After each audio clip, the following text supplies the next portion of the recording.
नाज़रीन, अवामी न्यूज़ में ख़बरनि जो सिलसिलो जारी है। इन वक़्तु असीं तव्हांखे सिंजोरे खां ख़बर ॾींदा हलूं त जमायत इस्लामी सिंध जो अमीर मोहम्मद हुसैन मेहनती पब्लिक लाइब्रेरी जो दौरो करण जे सिलसिले में पहुतो। वधीक तफ़सील ॾिसूं था सिंजोरे में बाबर काछे जी रिपोर्ट में।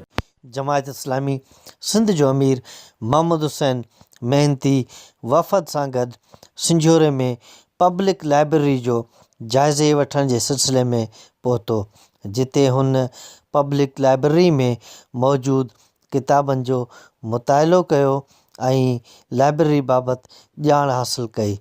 उन बाद हुन लाइब्रेरी जी अफ़ादियत ऐं कामयाबी जे सिलसिले में लेक्चर पिणु ॾिनो ऐं उते मौजूदु माण्हुनि खे ख़िताब पिणु कयो। उन मौक़े ते संदसि चवणु हुयो त सिंजोरे जहिड़े शहर में लाइब्रेरी जो बुनियादु विझण ते चीफ म्यूनसिपल ऑफिसर हाजी आलमगीर जूणे जो जस लहे। हुन चयो त लाइब्रेरियूं ऊंदाही में लाट बराबरि हूंदियूं आहिनि ऐं सिंजोरे जी ऊंदाह में आलमगीर जूणे जे रोशनी वारो किरदारु अदा कयो आहे। तंहिं करे संदसि नालो तारीख़ जे सुनहरी बाबनि में लिखियो वेंदो।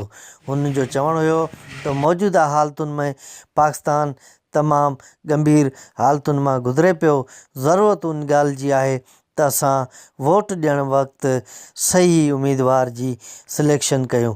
मीडिया सां ॻाल्हाईंदे हुन जो वधीक चवणु हुयो त तारीख़ी शहर संजोरों में आने का मौका मिला है और यहाँ पर म्यूनसिपल कमेटी की लाइब्रेरी में विज़िट करने का भी मौका मिला और मुझे बड़ी खुशी है कि संजोरे जैसे छोटे शहर में इल्म के फ़रोग़ के लिए और कुतुब बीनी के लिए और लोगों को तालीम और इल्म की तरफ माइल करने के लिए एक अच्छी लाइब्रेरी का आगाज़ अहले मोहल्ला ने और म्यूनसिपल कमेटी ने मिलजुल के किया है। इस वक्त हमारा मुल्क पाकिस्तान जो है कि वो बहरान ही में मुब्तला है और बड़ी मुश्किल बात यह है कि ये बहरान ख़त्म ही नहीं हो रहा। एक तवील अरसे से बहरान चल रहा है मुल्क में।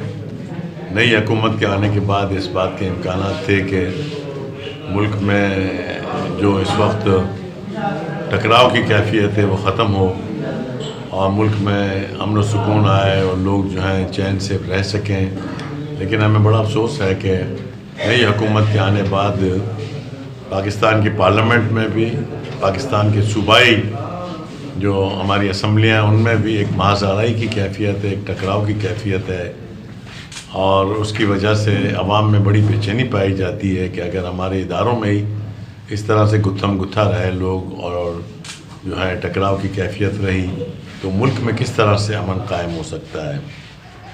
दूसरी बात, मुल्क में इस वक्त मईशत के ऊपर बहुत बड़ा दबाव है। ख़ास कर पे हमारे सूबा सिंध में बेरोज़गारी है।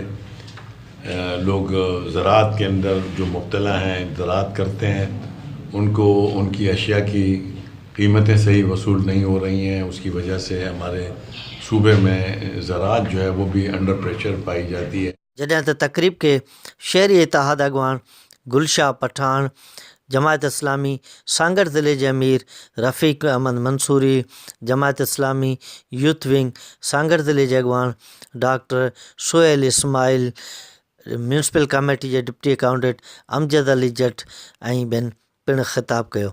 जॾहिं त तक़रीब जे आख़िर में लाइब्रेरी जी कामयाबी तोड़े चीफ म्यूनसिपल ऑफिसर हाजी आलमगीर जूणे जो जी वॾी जमात लाइ इज्तिमाही दुआ पिणु घुरी वई। कैमरा टीम सां गॾु बाबर काछाई, अवामी न्यूज़। वधीक ख़बरनि ऐं तफ़सील लाइ विज़िट कयो अवामी news Facebook page, YouTube page ऐं अवामी न्यूज़ वेबसाइट।